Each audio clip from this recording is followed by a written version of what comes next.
Embattled Professor Jordan Peterson finds himself in the crosshairs of weaponized tragedy.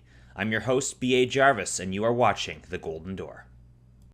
Okay, so today we're going to be looking at a couple of stories that I think are really illustrative of how we or at least certain segments of our society, are looking desperately for someone or anyone to blame for the horrific attacks that happened in New Zealand last week.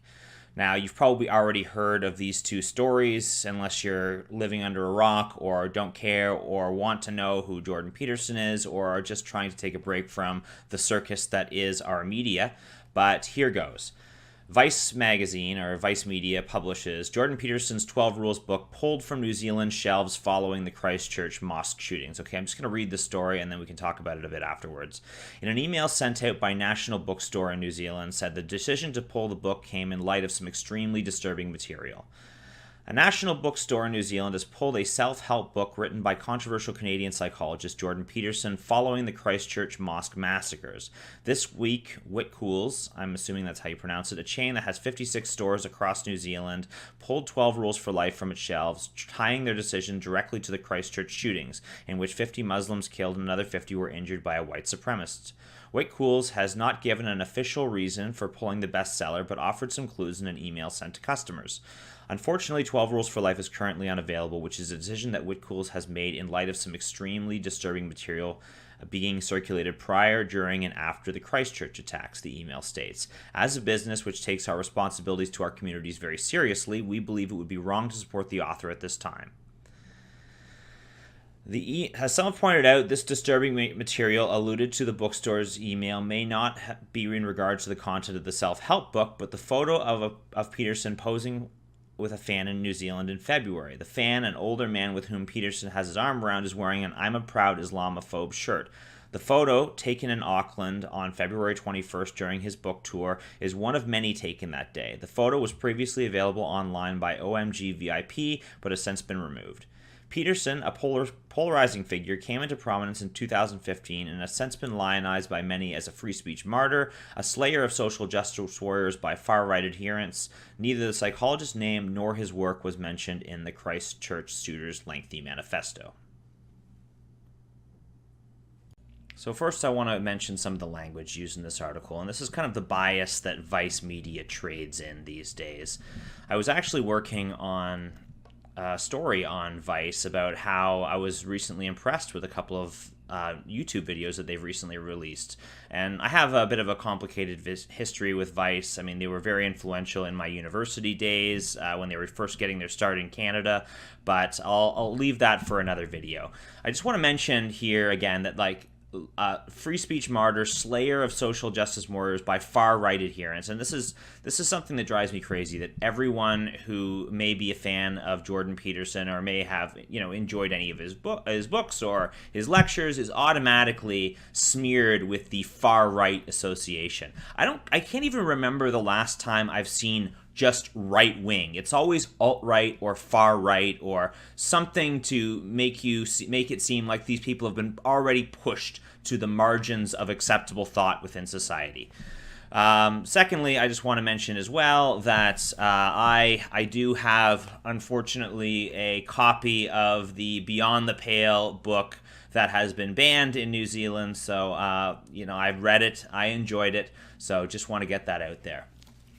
So people have rightly pointed out that the word Islam does not appear at all in 12 Rules for Life, and the word Muslim only appears once, and not in a negative context.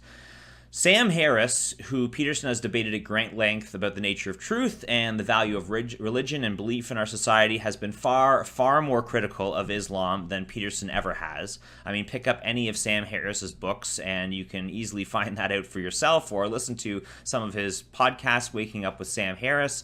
And I don't mean to single Sam Harris out. I just mentioned him because he has a close association with Peterson, but this could apply to anyone in the new atheist movement, whether that's Richard Dawkins, or, especially Iran Hirsi Ali, and, of course, the late, great Christopher Hitchens. There are literally dozens and dozens of intellectuals that have written books that are critical of Islam. So you have to ask yourself, why has Peterson been singled out here? Now, to address the photograph in question, So again, like, I am not a big fan of sloganized t-shirts, and I think anyone who's watched any of my previous videos probably knows that. But even if I was, I don't really understand the impulse of wearing something that is deliberately provocative. But banning books from an author who stood beside someone wearing a t-shirt, I think that's new.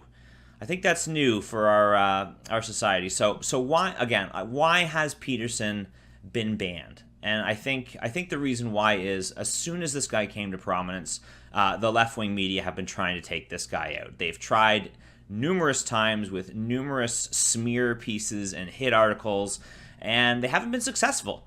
And I think they are trying one last shot by attempting to link him with one of the worst tragedies that has happened in recent memory, at least in the West, with this massacre. But I don't get it. I don't get it. So here's a bit of advice for someone who's worried about the growing influence of Jordan Peterson.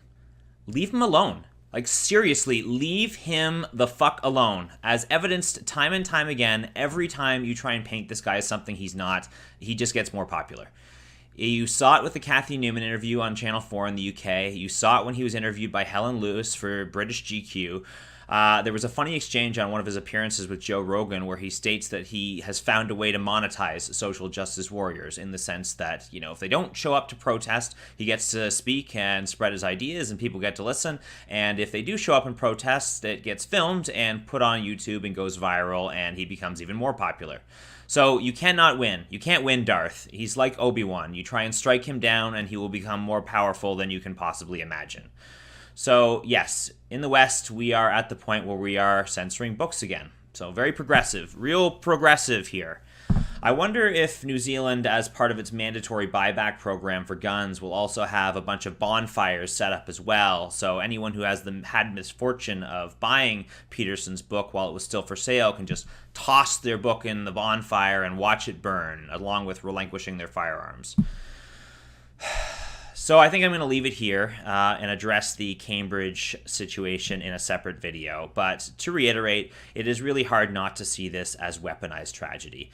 Sometimes this stuff happens because of good intentions, and there's that old adage, the road to hell is paved with good intentions. But I don't think the people who are pushing for the banning of books are taking the responsibilities to their community very seriously. And even if the book was critical of Islam, you can be critical of ideas without inciting bigotry or racism or hatred for a religious group. So stay tuned. I've got a couple more videos coming to you today, but until then, this has been The Golden Door.